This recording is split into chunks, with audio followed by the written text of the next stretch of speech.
everyone, welcome back to my channel. If you're new here, then welcome to my channel. My name is Sarah and I am a mother of 3. So today I want to talk about my birthing story with our eldest daughter Poppy, who is 5 years old. She was born on the 11th of November 2012. Hence her name Poppy. She was born on Remembrance Sunday. We originally were going to call her Isla. I love that name, but see, being born on the day she was, also we didn't know the sex of the baby either, but I will go on to that in a minute. Me and my husband just looked at each other and we were like, Poppy. So yeah, here we go. Right, it all starts on the 6th of November 2012, which was actually Poppy's due date. So yeah, the 6th came and went. Nothing happened. I was there bouncing up and down on the ball, shoving fresh pineapple down my throat and drinking, is it raspberry leaf tea? Oh yeah, nothing happened. This went on for at least another 3 days, and then we get to Saturday the 10th of November. I was planning on having a lazy day in bed, because obviously when you're heavily pregnant you're so tired. Also, I just want to put in here that I don't want to not scare anybody, but do you know what I mean? It's always nice, especially when you're a first time mum, to hear other people's experiences, and you're basically getting some sort of idea of what's going to happen. And yeah, you can watch one born every minute or whatever, but to me it's a totally different experience. So yeah, I wanted to have a lazy day in bed, but my mum came into my room, I think it must have been about 8 o'clock, and she said, come on, up we get, we're going shopping today, we're going to go to the range, and then you're going to help me with the food shop at Tesco's. I thought, no, I don't want to go. She made me. So I got up, got dressed, went downstairs, had some breakfast. And after I finished my breakfast, I felt a little bit sick. Whether, because I've been told that can be a bit of a telltale sign that you're going to go into labour. But yeah, felt really sick. But I thought, just because I'm heavily pregnant and I've just wolfed down some breakfast, so I just put it down to that really. Oh yeah, anyway, we got to the range in Southampton. We went to the Bitten one, which is like 3 times the size, I think it is. It's like massive. Got like massive downstairs garden sort of area, and then you go upstairs and you've got like the toys and furniture, and there's a cafe. Yeah, it's absolutely massive. So we were in there for a good 2, maybe 3 hours. Because there's me waddling around like a penguin, and I had people saying to me, oh you poor thing, how far have you got to go? Like, I'm actually 5 days overdue, I'm trying to get this baby moving. And they'd be like, oh okay, you know, good luck, and then they'd sort of run away like I was just gonna explode or something. I don't really know. Anyway, so yeah, we wandered around there for a little while. We went up and had a cup of tea, and then we wandered over to Greg's, because where the range is like it's like a little, is it retail park they call it, and they had a Greg's over the other side of the car park, because there was nothing in the cafe that I really fancied, and I love Greg's chicken bakes, can't get enough of them. So yeah, we wandered over there, had something to eat. Again, I felt a little bit sick. And then by this point I wanted to go home. I was like, Mum, I'm tired, I want to go home, I've had enough. She was like, no, we have food shopping to do. And I thought, do you know what? I know what you're doing. I'm on to you. You're trying to make me walk as much as possible, but you know, that's fair enough. She's trying to help. So I was like, okay, I can always crash later on when we get home. So yeah, we went and did the food shop, which is great fun. As it put another two odd hours on my feet. So I was on my feet for like 5 hours in one go, apart from travelling to and from. But yeah, I was dead by the time we got home. I'd swelled up. I was like the size of a whale. By the time I got home, my dad had to literally pull my boots off my feet because my legs and ankles had swelled. To the point where my socks were actually embedded in my calves, which was really painful. So yeah, I went up to bed. Told Mum I was going up to bed, and she said, okay, that's fine, you can go and have a rest. I'm going to be popping out with your grandma because my dad wanted a fish tank for his birthday, which would have been in a couple of weeks. So I'll be out and I'll be as quick as I can, and if anything happens, just ring me. I'll have my phone on me. Okay. Feeling just knackered, you know, nothing else, maybe still a little bit sick. Then I went up to bed, and I think I must have only been asleep about 10-15 minutes, and I started getting like a strange feeling in my tummy, sort of like, you know, when you need to, fart, but nothing happens. It was sort of like that. I thought it was wind. So I messaged my friend Gemma. She recently had her second baby, and she's been my absolute rock as well through my pregnancy with Poppy. Every little thing she helped me with. She was there for me with the hyperemesis, which I suffered with, which I'm going to do a separate video on. Yeah, she helped me through that because she had it with both her children as well, so she was like my go-to person.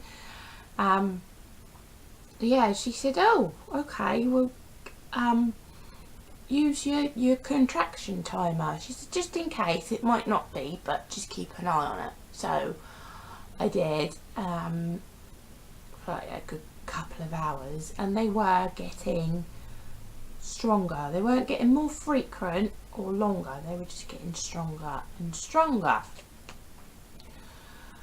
So I went downstairs to see my dad. Bless him, he was on his own because Mum's still out. Why it was taking so long for her to get a fish tank, I really don't know, but yeah.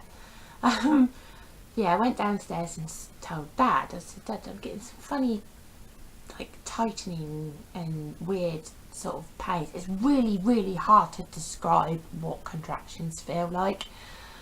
Yeah, it's just basically like you can feel your stomach like go really tight. Yeah, it wasn't painful at this stage, but yeah, anyway, I'm having like tightenings and that. And he was like, oh, okay, I'll ring your mum and let her know. Anyway, she's not answering her phone. My dad's also trying to ring grandma and she's not answering her phone. So yes, I think my dad's starting to panic a little bit by this time as the contractions were starting to hurt. So yeah, we definitely made this baby uncomfortable. Anyway, we found Jonathan, my husband and partner. We weren't married at this point. And luckily he was only at a friend's around the corner, so he came straight round. Yeah, he came straight round and he was like rubbing my back and just being really supportive.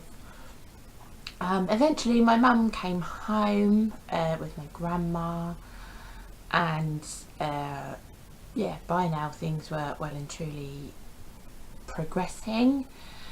She said, you know, do you want some dinner? I was like, no, I don't want anything to eat. And then I ate like 3 bananas in one go, which was really strange because I didn't like bananas, but I was grateful for the potassium later on. It was, I think, the only thing that kept me going. So yeah, they're having something to eat and I'm literally like leaning up against walls like, oh, this is so painful. And then my mum phoned the hospital and they said, yep, bring her up. Sounds like things are progressing nicely. So we headed on up to the hospital. Jonathan had to go home first, and then he was going to come up with his mum.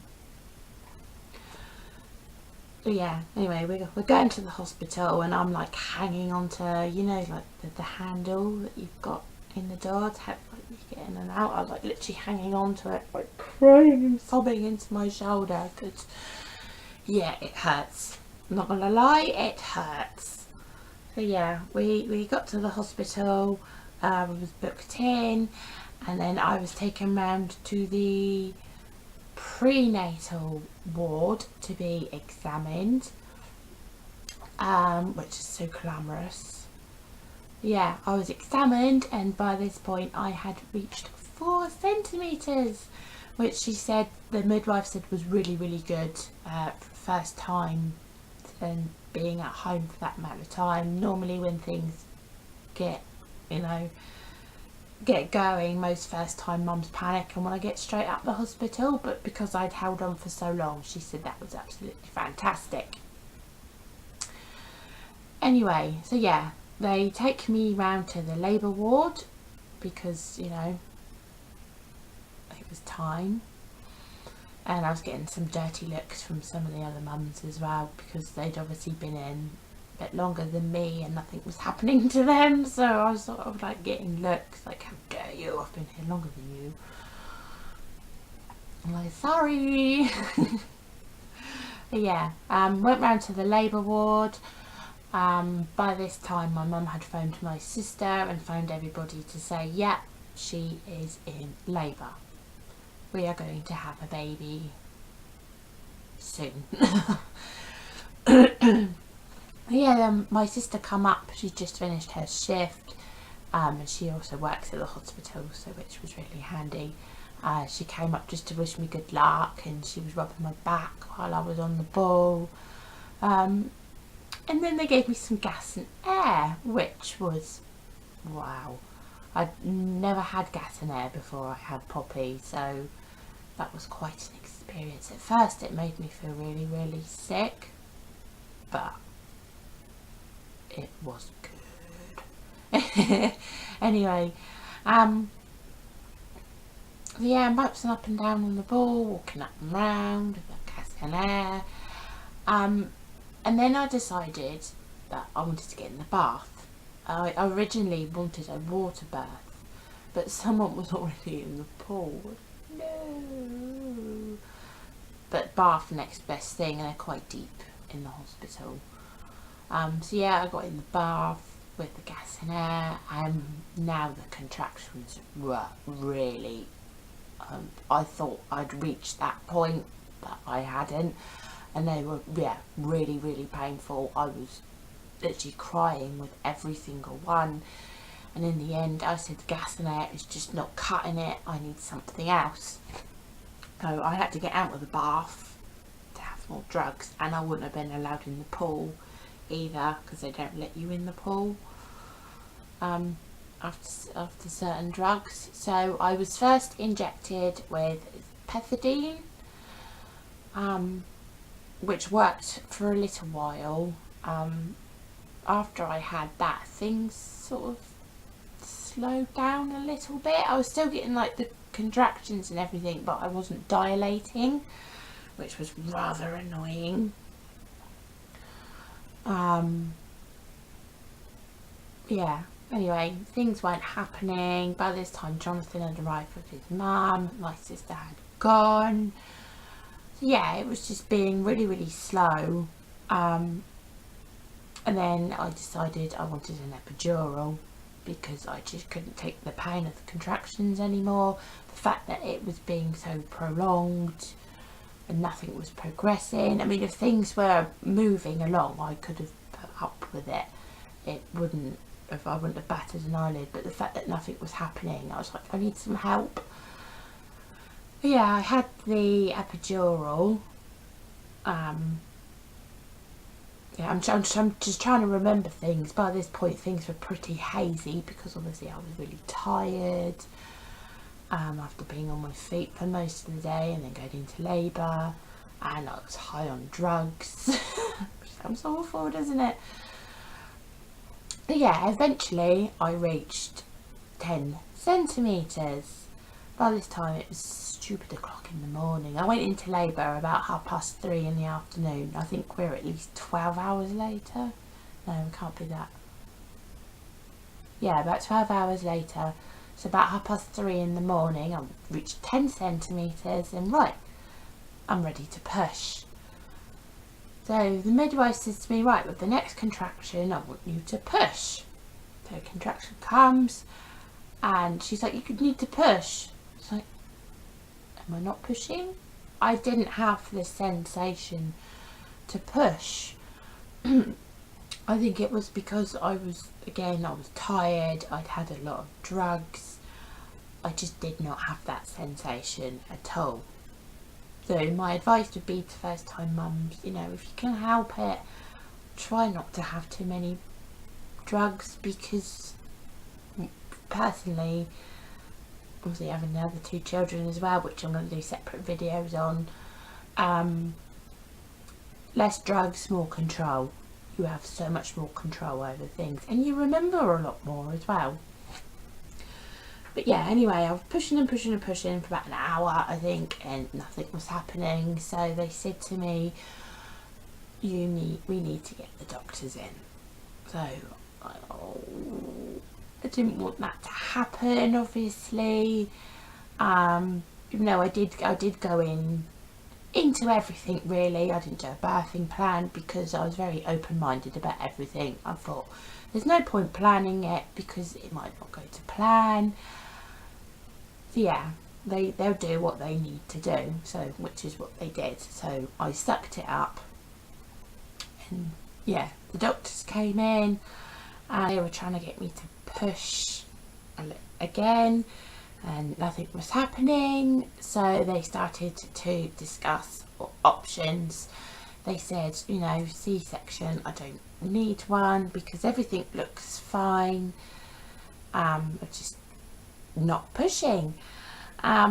So they either said forceps or the suction cup, which I just had a mental image of like this Hoover coming at me. So they decided to go for forceps, which was not nice. They're okay, you know, they help. Sound now of them cutting me. Oh, anyway, just the thought of it as well. Oh, but yeah, they had to do that, and then they put my legs had to go up in stirrups, but obviously because I had the epidural, I had no feelings in my legs. So I think Jonathan and one of the doctors were basically putting my legs, it was really weird sensation seeing my legs being moved, but I can't feel it. And also I think yeah, by this time I felt very sick, whether it was just a concoction of drugs and everything going on at once. And so yeah, they're trying to get me to deliver while Jonathan is holding my sick bowl when I'm being sick. And he doesn't really do very well with sick, bless him, but you're a trooper. You were a trooper if you're watching this. Even though you'd slept through most of it and you were just woken up for the push-in. So, there we go, at least he had a good night's sleep. And he didn't miss the important bit, which I didn't mind. Anyway, so yeah, I was being sick, and the doctor had her foot on the end of the bed, and she was literally pulling like this. And I thought, oh my god, you're going to pull my baby's head off. But she didn't, luckily. So yes, like I said earlier, we didn't find out the sex of the baby. We wanted it to be a surprise, and it was lovely. Really, really lovely. If you cannot find out, it is really, really nice being team yellow. Although it is very hard to find neutral coloured clothes for babies. But anyway, I'm rambling. Yeah, so baby was born at 05:46 on the 11th of November 2012. And we had a healthy baby girl who weighed 8 pounds and 4 ounces. And yeah, they like wrapped her up in a towel, put a hat on, and then they passed her to me, just for a minute though, because I'd suffered a third degree, was it third degree or fourth? Basically I split from back to front, so I had to go and be stitched up in surgery, but they let me have a little quick cuddle with her, and she was just so beautiful. And oh, I can still remember it all now. It's like the happiest day of my life. So yeah, I had to be whisked off to be stitched back up. I was sick again in theatre, all over my midwife, bless her heart. She was only a young girl. She was younger than me, I think, but she was really lovely. But she didn't mind. She said, oh, it's all part of the territory really, isn't it? Bless her. So yeah, and then they wheeled me back through, gave me a wash, gave me some breakfast, and then I got to hold my baby properly, which was lovely. And I took her in, took her smelling, because of that new baby smell. And even though she was 8 pound 4, she was tiny. It was really strange. She was like that. Her 0 to 3 clothes didn't fit her. Yeah, I packed like all 0 to 3. It didn't occur to me to buy newborn. So yeah, none of her 0 to 3 clothes fit her. So my mum, she left to go home and get some sleep and have something to eat and that herself. And then she was going to come up later with my dad, so that he could meet her. So yeah, mum got to buy like newborn stuff, and also where it was a girl, so she's like, oh, I could buy girly stuff now. So we didn't really get to use most of the neutral stuff, because yeah, everybody went straight out and bought girls clothes, which was really lovely. So but yeah, that is my birth story with Poppy. Yeah, her full name is Poppy Georgina Kathleen. Poppy, obviously for the day she was born. Kathleen comes from my great nanny, who I really miss, and Georgina is Jonathan's great nanny as well. So all our kids are named after somebody in the family. So yeah, that's it. So I hope you liked this video. If you did, if you could give me a thumbs up, that would be fantastic. If you haven't already, then please subscribe, because I've got lots and lots coming up. I've also done a blog post on my birth stories with all kids, which I will link below. And I think that is it. So thank you so much for watching. Like I said, like, subscribe, blah blah blah blah blah, and I will see you soon. Take care.